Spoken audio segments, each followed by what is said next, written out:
नमस्कार दोस्तों, स्वागत है आपका SSC learning point by Singh sir. आज हम करेंगे 24 नवंबर की शिफ्ट 1 का पेपर। ठीक है, अब आधे से ज़्यादा हम कर चुके हैं। अब हमारे पास 25 यानी कि 20 शिफ्ट अभी और बची हुई है, जो कि हम लोग धीरे धीरे कंप्लीट कर लेंगे। ठीक है, चलो स्टार्ट करते हैं, पहले इसको फिनिश करते हैं। पहला सवाल कह रहा 8% वार्षिक दर से साधारण ब्याज पर निवेश की गई धनराशि को अपने मान में 40% की वृद्धि करने में कितना समय लगेगा। यानी कि उसे कुल मिलाकर देखो 100 की चीज अगर होता तो 40 वृद्धि करने में 40 बढ़ाना पड़ता। इसका मतलब उसे ब्याज कितना चाहिए, 40 रुपए। किस पर, 100 पर। रेट हमारे पास 8 इंटू में टी बटे में 100 हो गया। बस यही तो करना था, 8 पन्ने 40, टी बराबर में 5। बात खत्म। भाई कोई राशि 100 से 40% बढ़ाएंगे 140, यही तो 40 हमारे पास ऐसा ही हो जाएगा। ठीक है, अगला सवाल। आय और व्यय का अनुपात दिया गया था। आय में 40% की वृद्धि होती है, व्यय में 10% की कमी हो जाती है। यदि प्रारंभिक आय इतनी है तो अंतिम बचत क्या होगी। सबसे पहली बात देखो, इनकम और यहाँ पर सेविंग और एक्सपेंडिचर। ठीक है, ये 9 था हमारे पास, व्यय हमारे पास 5 था, तो सेविंग कितनी रही होगी, 4 रही होगी। अब हमसे एग्जैक्ट वैल्यू पूछेगी। देखो 40% आय में वृद्धि, यानी कि यहाँ पर करेंगे, या तो ऐसा करो, यहाँ पर 900 कर लो, 400 कर लो, 500, जिससे कैलकुलेशन में थोड़ी आसानी रहे। यानी कि 140 यहाँ पर करेंगे तो बटे में 100, यानी कि 14 ने में 126, यानी कि 1260 हो गया। इसमें करेंगे 10% की कमी, यानी कि 90% हम कर सकते हैं, यानी कि कितना हो गया, 450। यहाँ से करेंगे तो सेविंग कितनी हो जाएगी, 0 1 बचा, 12 से 4 गया 8।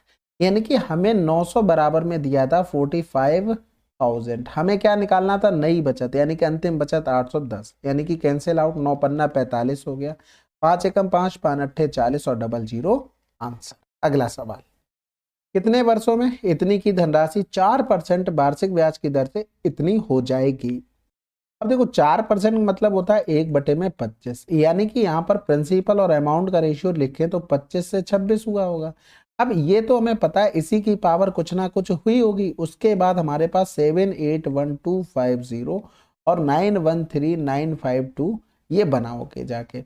अब देखो 25 और 26 का अगर हम देखेंगे पावर में कुछ भी, मान लो 25 का अगर करते हैं तो 25 की पावर में ये कहीं आएगा, नहीं आएगा, तो हमें काटना पड़ेगा। यानी कि पहले तो हम 2 से काट लेते, तो 2 तिया 6 हो गया, 1 बच गया, 2 ने में 18 हो गया। ठीक है, 0 2 छक्के 12 हो गया, और 2 दूनी 4 2 पंजे 10 हो गया। इधर करेंगे तो 2 चौकू 8 हो गया, 1 बच गया, 2 पंजे 10, 1 बच गया, 2 छक्के 12 हो गया, 2 ने में 18 हो गया, 2 सत्ते 14, 2 छक्के 12 हो गया। अब एक चीज यहाँ पर देखो, सिंपल सी बात, अब हमारे पास पावर 3 वाला तो कैंसिल आउट हो गया, क्योंकि ये तो हो ही नहीं सकता। 25 का क्योंकि 15,625 होता, वहां तक तो हम नहीं पहुंच पा रहे। अब हमारे पास एक ही चीज बचती है, जैसे देखो अब ये पॉइंट में भी दिया, हो सकता है ये भी आंसर हो सकते हैं, लेकिन 25 का क्यूब तो हमें पता था ना, 15,625, और इंटू में 25 का गुणा करना भी आसान है, तो फटाफट करके देख लेते कि ये पहुंच रहा नहीं पहुंच रहा, तो 4 आंसर होगा। अगर ज्यादा आ जाएगा, मान लो ज्यादा ही आ गया, तो 3.5 आंसर हो जाएगा। अगर 4 से गुणा 25 का एक बार और गुणा करने से कम आ गया, तो 4.5 आंसर आ जाएगा। तो यहाँ से हम कहीं ना कहीं आंसर पे पहुंच जाएंगे। ठीक है, 25 पंजे 125 हो गया, हासिल लगा 12, 25 दूनी 50 और 12 62 हो गया, हासिल लगा 6, 25 छक्का 150 में 6 जोड़ेंगे तो 156, हासिल लगा 15 हो गया, और 25 पंजे 125 और 125 और 15 140, हासिल लगा 14, 25 एकम 25 और 14 39 हो गया। देखो बिल्कुल पावर 4 पे पहुंच गए, यानी कि कहीं ना कहीं n बराबर 4 रहा होगा। ठीक है, हमने 4 बार गुणा करने से हम कहीं ना कहीं पहुंच जाते, बस इसलिए हमने बीच वाला चुना, नहीं तो हम और भी कुछ कर सकते थे। बाकी अगला सवाल, एक स्कीम के तहत एक विक्रेता अंकित मूल्य पर 20% की छूट पर एक वस्तु बेच रहा है। इसके अलावा वह 170 की नगद छूट दे रहा है। अब वह 10% का लाभ अर्जित कर रहा है। यदि वस्तु का क्रय मूल्य 1300 है तो इसका अंकित मूल्य निर्धारित करें। तो देखो क्या कह रहा था, मार्क प्राइस पर 20% की छूट दे रहा है, यानी कि 80% की चीज रह गई। इसके अलावा 170 की नगद छूट दे रहा है, बिल्कुल सही बात है। अब वो क्या कर रहा था, कॉस्ट प्राइस, यानी कि 1300 पर, ये तो सेलिंग प्राइस बन गया। 1300 पर अगर उसका प्रॉफिट हम ऐड करते तो ये क्या बन जाएगा, सेलिंग प्राइस। ये इसलिए हमने क्या किया, दोनों को इक्वल कर लिया, यानी कि 20 चौकू 80 हो गया, 20 पंजे 100 हो गया। इधर 2 जीरो चले गए, यहाँ पर अगर करेंगे तो 143 जो आपका फेवरेट नंबर है, प्लस में हो जाएगा 170, यानी कि करेंगे तो 0 7 3 10 हो गया, 5 1 6 हो गया, ये हो गया, बटे में 4 गुणे में 5 हो गया, ये आ जाएगा मार्क प्राइस। तो 4 चौकू 16 हो गया, 5 चौकू 20, आंसर आ गया 2000। क्या किया, सिंपल सा बेसिक किया। बस अगला सवाल, अब इसका मान करना, तो देखो इसको लिख कैसे सकते हैं, ये लिख लिख के दिखा रहा हूं, बाकी आप बहुत जल्दी इसको कर सकते थे बिना लिखे हुए। ये इस तरीके से लिखा जा सकता था, बस यही तो थी। 4 3 7 हो गया, 7 से 1 गया तो 6 हो गया। इधर करेंगे, ये देखो 1/5, ये माइनस का 1/5 कैंसिल आउट हो गया, बचा क्या, प्लस का 2/3। तो डायरेक्ट लिख दो 6 से ही 2/3, आपको ज्यादा मेहनत भी नहीं करनी थी। अगला सवाल, यदि एक त्रिभुज का आधार L सेंटीमीटर, ऊंचाई इतनी सेंटीमीटर है और आधार एवं ऊंचाई का योग इतना है, तो त्रिभुज का क्षेत्रफल। सबसे पहले क्षेत्रफल क्या होगा, 1/2 त्रिभुज के लिए ना, बेस इंटू में हाइट होता 4L प्लस का 7, ये हो जाएगा। अब यहाँ पर आधार और ऊंचाई का योग दिया गया था, यानी कि इन दोनों का अगर सेम सम करेंगे तो 5L प्लस का 7 बराबर में 37, यानी कि L बराबर कितना आ गया, 6 आ गया। पुट कर देंगे तो 1/2 6, 6 चौक 24, 24 में 7 31 हो गया, 2 3 6, यानी कि 93 आंसर। अगला सवाल, एक वस्तु के विक्रय मूल्य में इतने रुपए की वृद्धि होने पर 25% की हानि 12% के लाभ में परिवर्तित हो जाती है। वस्तु का क्रय मूल्य ज्ञात कीजिए। सिंपल सी बात है भाई, इन दोनों का अगर डिफरेंस देखेंगे तो 37 बराबर 37% लिख लो, 1 हो गया। 100% बराबर लिखेंगे तो कितना आ जाएगा, 300 आ जाएगा। समझ रहे ना भाई, देखो कोई चीज इतनी थी, 25% की हानि अगर होती है तो कितना हो जाएगा, 75 हो जाएगा। 12% का लाभ होता है कितना हो जाएगा, 112। इन दोनों में अगर डिफरेंस देखेंगे तो 12 से 5 गया 7 हो गया, और 10 से 7 गया 3 हो गया। यही चीज तो डायरेक्ट लिख दी भाई। यहाँ पर कहीं पर कॉस्ट प्राइस रहा, लॉस के बाद यहाँ पर कहीं आ जाएगा प्रॉफिट के बाद, यहाँ पर इन दोनों का अगर डिफरेंस निकालोगे तो वो जोड़ना पड़ेगा, क्योंकि एक हानि है एक लाभ में है। हमने 100 बराबर निकाल लिया। समझ गए होगे आप लोग, इतने तो होशियार हैं। दो संख्याओं का अनुपात इतना है, उनका लघुत्तम समापवर्त इतना है, तो दोनों संख्याएं ज्ञात करें। सबसे पहली बात तो देखो, दोनों संख्याएं ये नहीं हो सकती, ये नहीं हो सकती, क्योंकि यहाँ पर 16 आ रहा है, यानी कि इवन नंबर तो आना ही पड़ेगा, क्योंकि ऑड नहीं आ सकता। ठीक है, मैंने होशियार की बात बोल दी। कुछ लोग कह रहे होंगे मैं इससे ज्यादा होशियार हूँ, ठीक है, कोई माइंड मत किया करो, क्योंकि कुछ लोग कमेंट कर देते हैं इस टाइप के। कोई बात नहीं होता। अगर देखो इसका अगर एलसीएम, वैसे मल्टीपल चेक कर सकते हो, 16 का मल्टीपल यानी कि 4 का मल्टीपल, ये देखो 4 से कट रहा है, नहीं कट रहा है तो इसको हटा दो, आंसर लगा दो। ठीक है, बाकी यहाँ पर 16x और 19x, अगर इनका एलसीएम लोगे तो x आ जाएगा कॉमन, 16 गुणे में 19, ये एलसीएम हो गया। इसी का मान 59280 दिया था, तो ये 16 से भी कटेगा 19 से भी कटेगा, तो 16 3 48 हो गया, और बचा 11, तो 16 पंजे 80, 16 छक्का 96, 16 सत्ते 112, 0 16 पंजे 80। 19 से करेंगे तो 19 दूनी 38 तो ज्यादा हो जाएगा, 19 से कम 19, 8 यानी कि 18, 180 बचा, 19 अट्ठे 100, 19 नहीं में 171 हो जाता है, और बचेगा 9, तो 19 पे ना 95, यानी कि x बराबर 195 आ गया। तो एक नंबर होगा 16 गुणे में 195, एक होगा 19 गुणे में 195। समझ गए, यानी कि हमने यहाँ पर क्या किया था, भाग किया था 19 से, तो ये नंबर 3705 रहा होगा, एक निकल आया, दूसरा अपने आप से निकल आएगा। ठीक है, अगला सवाल, दी गई संख्याओं का औसत। अब देखो इतने कॉम्प्लिकेटेड नंबर लिखे, सबको जोड़ दो फटाफट, कुछ करना नहीं है। 7 3 10, 10 और 9 19 हो गया, यानी कि 19.25 आ गया।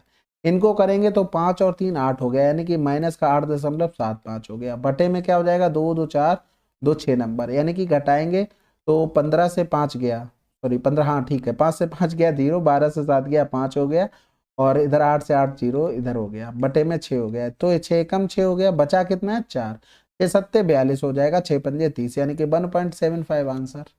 कैलकुलेशन का खेल था पूरा। 42 श्रमिक 5 दिनों में इतने कमाते हैं, तो 48 श्रमिक 14 दिनों में कितना कमाएंगे। भाई ये एमडीएच वाला फार्मूला है भाई, तो हम लोग एमडीएच वाले फार्मूले में क्या करते हैं, अपॉन में वर्क, वर्क की जगह पे पैसे मिलते हैं, तो हम यहाँ पर वही करेंगे, बाकी सारी चीजें ऊपर, पैसे को रख देंगे ऊपर। ठीक है, 48 गुणे में 14 बटे में हो गया, यहाँ पर भी क्या निकालना है, प्राइस यानी कि मनी निकालना है, तो हम रख दो। ठीक है, बाकी कैलकुलेशन कर लो, 14 3 42 हो गया, फिर यहाँ पर 16 3 48 हो गया, इधर करेंगे तो 5 अट्ठे 40, 5 एकम 5 छक्का 30, तो m बराबर में 816 इंटू में 16, तो यूनिट डिजिट 6 मिल रही है, काम हो गया। ठीक है, 16 छक्का 96 हो गया, 16 एकम 16 और 25 हो गया, हासिल लगा 2 हो गया, 16 अट्ठे 128 और 2 130 हो गया आंसर। अगला सवाल, एक समबाहु त्रिभुज की प्रत्येक भुजा में इतने की वृद्धि कर दी जाए तो क्षेत्रफल में कितने % की वृद्धि होगी। देखो समबाहु त्रिभुज में क्या होता है, √3/4 a² होता है, यानी कि 2 बार वृद्धि होगी, 80% का मतलब 20 चौको 80, 20 पंजे 100, यानी कि 5 से 9, 5 से 9 हो गया, यानी कि 5 में 25, 9 ने 81 हो गया। कितने की वृद्धि हुई? 11 से 5 किया तो 6 हो गया, और 7 से 2 गया 5 बटे में 25 गुणे में 100, तो 25 चौकू 100 हो गया, 4 छंग 24, 4 पंजे 20 हो, तो 22 इतने %। लेकिन ऐसे करना था, नहीं करना था भाई, 2 बार वृद्धि हो रही, तो 80 प्लस का 80 प्लस का 80 गुणे में 80 बटे में 100 हो गया, यानी कि 8 8 16 160 हो गया, प्लस का 2 2 64, 4 12 2, यानी कि आंसर आ गया 224%। तो ये तरीका आपको करना था। अगला सवाल, एक नाव स्थिर जल में इतनी की चाल से चल सकती है, यदि धारा की चाल इतनी है तो धारा की प्रतिकूल दिशा में इतने जाने में नाव कितना समय लेगी? भाई प्रतिकूल कह रहा है, अनुकूल नहीं कह रहा है, यानी कि चालें क्या होंगी? घट जाएंगी। 13 से 4 गया तो 9, यानी कि आंसर आ गया 7 घंटे। ये तो आसान था बहुत। अगला सवाल, आयत की लंबाई में 70% की वृद्धि की जाती है और उसकी चौड़ाई में इतनी की कमी की जाती है, तो क्षेत्रफल में निबल प्रतिशत वृद्धि कितनी होगी? देखो यहाँ पर दो भुजाएं हैं, सिंपल सी प्रोडक्ट वाला सवाल है, तो 70 के वृद्धि प्लस हो गया, माइनस 35 का प्लस माइनस माइनस 70 गुणे में 35 बटे में 100 हो गया। सक्सेसिव से बनाना, सब सक्सेसिव से बन जाएगा, बाकी इस तरीके से करेंगे तो मेरे हिसाब से ज्यादा आसान रहेगा। 7 पंजे 35 हो गया, 7 या 21, 21 और 3 24 हो गया, पॉइंट आ जाएगा 1 के बाद, तो 35 से 25 गया 10, और 10 से 5 गया 5, यानी कि आंसर आ गया। ठीक है, अनुपात को आरोही क्रम में लिखना है। आरोही क्रम का मतलब हो गया छोटे से बड़ा, एक अवरोही क्रम होता है, एक आरोही। हिंदी वालों में कंफ्यूजन रहता है, बाकी इंग्लिश देख लिया करो। एक चीज याद रखो, कभी नहीं बोलोगे आरोही और अवरोही। एक चीज बताओ, बड़ा कौन सा है? ये बड़ा लिखा तो ये बड़ा से छोटा होता चला जाएगा, ये छोटा लिखा है तो छोटे से ये बड़ा होता चला जाएगा। अब तो समझ गए, अब नहीं भूलोगे कभी भी मेरे हिसाब से। अब इसमें देखो सारे नंबर नीचे बहुत आसान लिखे हैं, 15 20 60। अब 15 20 60 का तो आप एलसीएम निकालोगे एकदम से 60 आ जाएगा, लेकिन यहाँ पर 7 गायब हो जाएगा। इसमें भी अगर करोगे तो यहाँ पर 7 पंजे 35, 60 में 5 तो आ गया, 7 गायब हो गया, यानी कि टोटल अगर एलसीएम देखोगे ना तो 60 गुणे में 7 हो जाएगा। तभी में गुणा कर दो, यानी कि 8 गुणे में अगर हम करते हैं 8 बटे में 15 में 60 गुणे में 7 का, 15 चौकू 60 हो गया, 7 चौक 28 हो गया, और 7 चौक 28, 8 64 हो गया, 8 दूनी 16, 16 और 6 कितना हो गया 22, यानी कि 224। इसी तरीके से सब में गुणा कर देंगे तो आ जाएगा 19 गुणे में, दूसरे में 19 गुणे में 20 तिया 60, 21 हो गया, तीसरे में 23 गुणे में 7, चौथे में 27, यानी कि 35 था, तो 7 पंजे 35, 12, 27 गुणे में 12 हो गया। ठीक है, 19 से कम 19, 19 दूनी 38, 39 हो गया।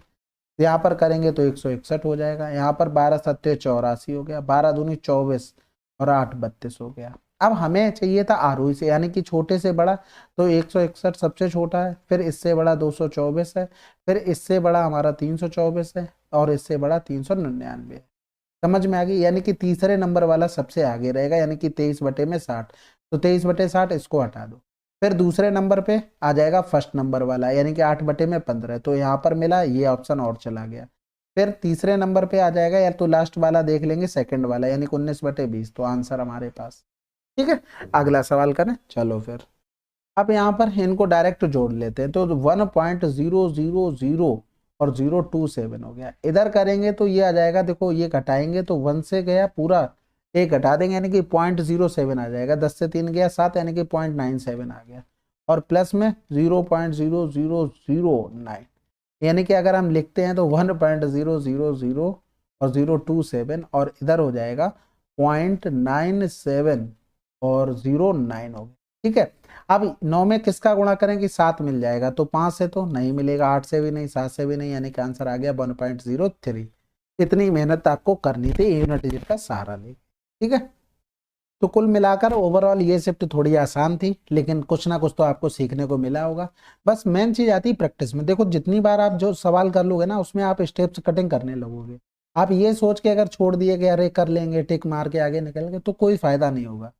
समझ रहे हो ना बात को? मैं ये कहना चाह रहा हूँ कि जितनी प्रैक्टिस उतनी स्टेप्स कटिंग, उतनी जल्दी आप आंसर तक पहुंचेंगे। ठीक है, बाकी कोई सजेशन हो कमेंट कीजिएगा। मिलते हैं अगले वीडियो में, तब तक के लिए जय हिंद जय भारत।